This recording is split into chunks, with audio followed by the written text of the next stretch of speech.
Darren, Owen, thank you. Take a look at our first confirmed semifinal at this summer's World Cup. France, Spain, Tuesday, Dallas, live on Fox. We bring you back inside Los Angeles Stadium.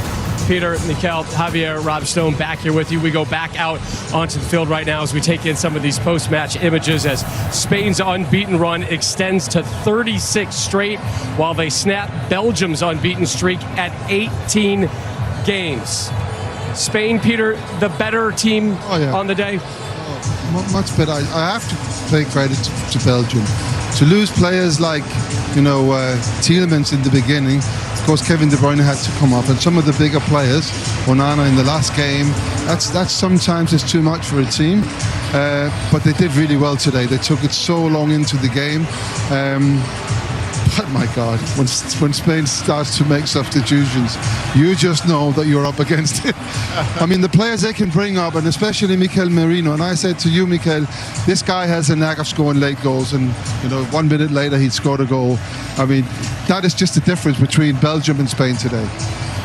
Yeah, exactly. You called it, Peter, when he came on. We said, okay, this guy, he smells danger. He smells where the ball can land. He reminds me a bit like Frank Lampard, player that I played with, knows where the ball is going to bounce. Second ball, he knows. We talked about it. He came on, second touch that he had in the game, he scored. But this Spain team, they've been absolutely superb. We witnessed one of the best games so far in this tournament.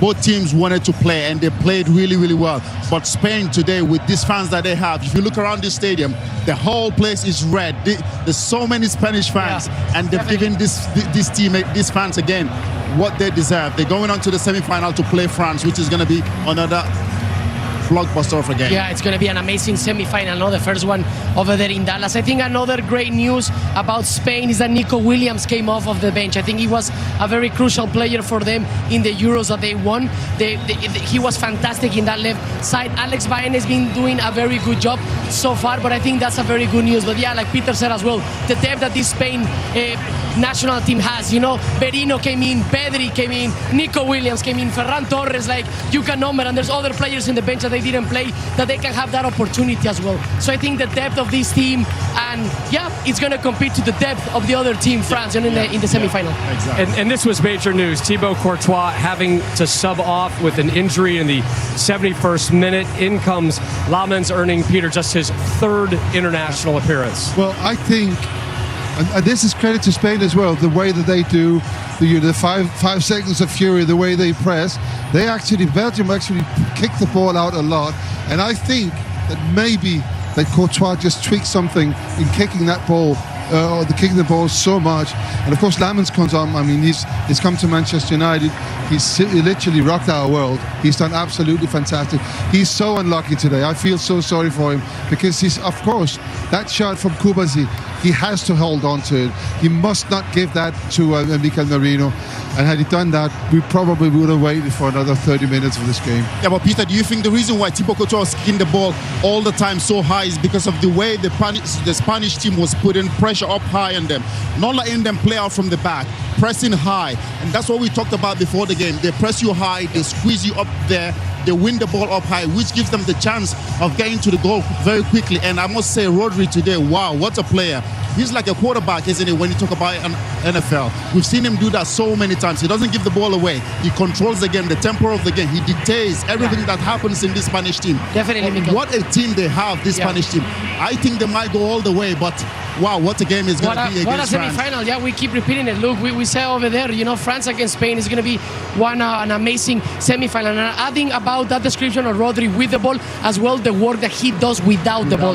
All the stops that he does, with fouls or with just being in the correct place at the correct time to stop any counter-attack or any good chance for Belgium in this game. Yes, two amazing national teams in the semi-final that are waiting for the other quarterfinals to be played with. So yeah, I mean, this World Cup, the best is yet to come, guys. Well, the best is yet. I actually think we've been pretty spoiled. Not only today, but all the way throughout the, and it just this World Cup just keeps going, getting better and giving us. Yep. And I just want to say one thing about Rodri. And we talked about that, Nico, during the game. The simplicity of his game, but the way he spots it and see it so early and moves the game along. I don't think there's any other midfield player in the world at the moment who can do that. And what that does is, of course, it completely spoils the other team's ability to press. Belgium taking their time to exit. Their World Cup has come to a conclusion. Spain moves on. Superior player of the match, sponsored by Michelob Ultra. The teenager, Lamine Yamal, didn't find the back of the net, caused danger all afternoon long. He turns 19 on Monday, and he'll face France the following day. Full match highlights on the backside. FIFA World Cup 2026 post-game on Fox is presented by Michelob Ultra.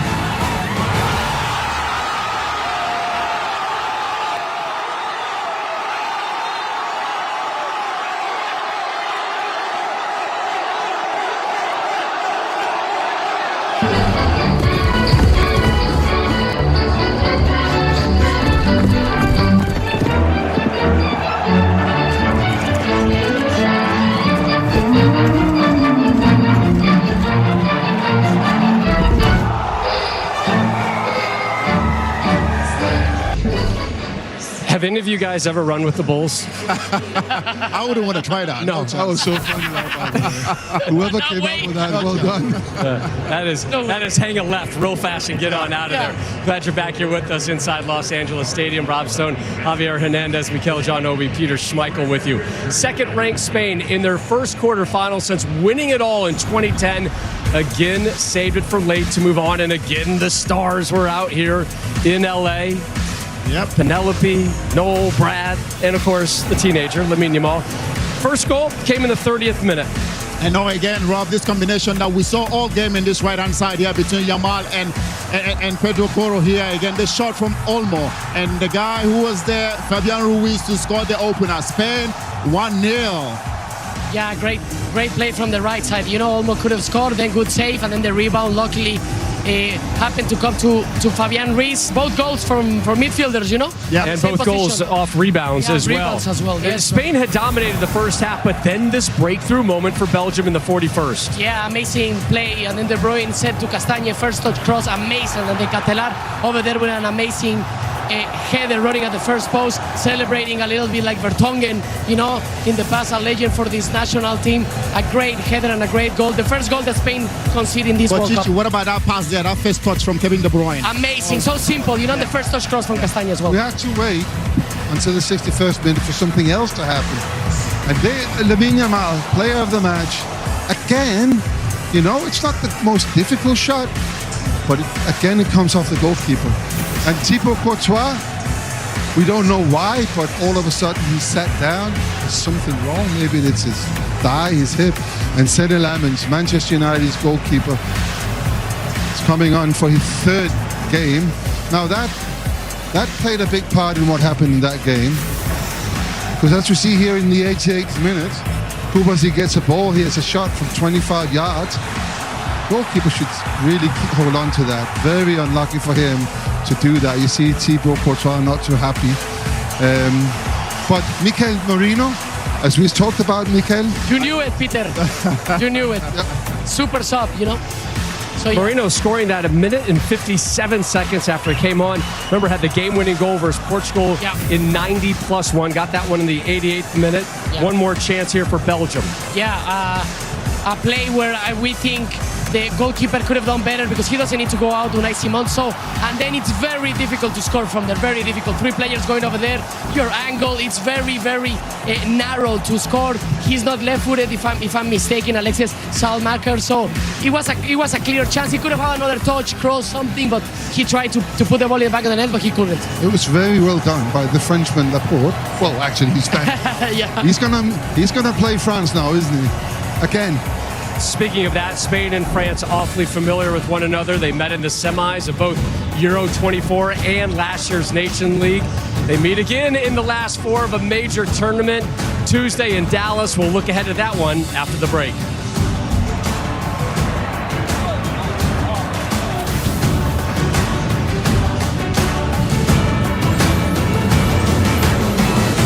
It is a great watch. Mikel Merino, the hero, for the second straight match for Spain. Scored the late winner against Portugal in the round of 16.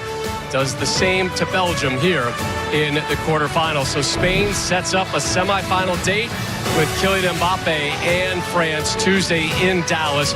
Coverage begins 1 Eastern live right here on Fox, and it is a matchup of the tournament co-favorites coming into this, at least. And Mikel, what are you anticipating from both sides in that one? Wow, it's going to be a fantastic game from both teams. I think really two teams that a lot of people expect to go on to win in this title. Obviously, France, they've been in the finals now twice in a row. Kylian Mbappe looking to make it the hat-trick of finals. And everybody's saying, if he does make it a hat-trick of final, is he the GOAT of the World Cup? He's won it once. He's going to go on to another World Cup. And, of course, Spain haven't been in the World Cup finals since 2010 when they went on to win it. Two really good teams that are playing well. How much can Spain take away the football from France? Take away the ball from them and don't let them have it, because when they have it, that's when they create chances. You see the lack of Mbappe or Lise. So if this Spain team can be able to take that away from them, dominate the possession, and if Rodri can be able to marshal the game and dictate the game the way he does, I think this Spanish team might have the opportunity to go on to get to the final again. Clash of the Titans, definitely. I think that's what is going to happen, because both teams like to counter press. They don't like to sit in a low block. Both like the possession. Both like to put the ball into their wingers, their best players. They have similarities, obviously, in the offensive side and defensive. So I think it's going to be an amazing match to watch, because both comes with so much momentum, beating good national teams, overcoming certain situations. So yeah, I think it's going to be an amazing match. I don't think there's much between the teams, but I do think that France they've got that little bit extra with Douy, Bakola, Dembélé, Mbappe, players up front who all scores. And having seen Spain today, how not struggle, but it was difficult for them up against a really solid defence.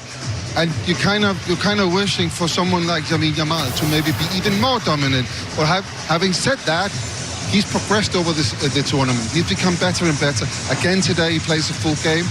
That's his second game in nearly 3 months. So that's of course good for Spain. But I just think that France has got that little bit extra. Feel it, no? Like more danger, more ruthless, more firepower. Yes. I'll put it that way. Yes. Yeah, but you can see that this Spanish team, they know how to keep the ball. They know how to play through pressure. It doesn't matter how much you press them. We saw today how much they keep the ball. If you do that, you frustrate your opponent, and they will frustrate Spain with keeping the ball and not letting them have the ball. And this team that we saw today, the way they've played, growing into the tournament, France, yes, they've been on fire. We've seen the likes of Lise, Mbappe, but this team, you can feel that slowly but surely they're growing into the tournament. The momentum is with them, the wind is with them, and they're playing really well. You can't bet against them against that French team. Mikel, are you talking yourself into Spain is going to take care of France on Tuesday? That's what I'm hearing. No, but I think you did exactly the same with Argentina. So if it ends up with a Spain-Argentina final, I'd like to hear what this guy is saying. Argentina all day. All day, all right. But guys, I think what Mikel was trying to say is that if there's a national team who can fight and make problems, it's Spain. Yeah. And I don't think we both, the four of here, we can say who's the favorite. Even though France can have that little extra that Peter said, I think these both national teams can take it. For sure. I'll say this about Yamal. Turns 19 on Monday. He pulled us out of our seats multiple times today, and you felt like he just kind of kept recalibrating. Like, okay, all right, I need to do a little bit of this. I need to do a little bit more of that. All right, I got these cuts. I got the vision. He's due. Yeah. He's overdue, But some would say. They need it. They need him. They absolutely need in that game against France. He needs that. And I think the difference between France and Spain, when we get to the end of that game, is that an individual, has stepped up and done something that we will talk about forever. It needs that little bit of magic from someone. And he's absolutely that kind of player. He can produce that. No, exactly, because we talk about France being the favorite. That's the reason why I'm saying that. If any team is going to be able to trouble them, I think it will be this team. I think this team might have the chance of beating this France. So who do you like Tuesday? What I'm saying is that... He avoided the question. He avoided. Man. Clever man. Exactly. Clever man. You're pretty good, Mikel. You're pretty good at this team, I think. 2 more quarterfinal matches coming your way tomorrow. Norway will take on England and Miami. Argentina, Messi versus Switzerland and KC. We'll look ahead to those 2 matchups when we return. Mikel will pick a winner, maybe.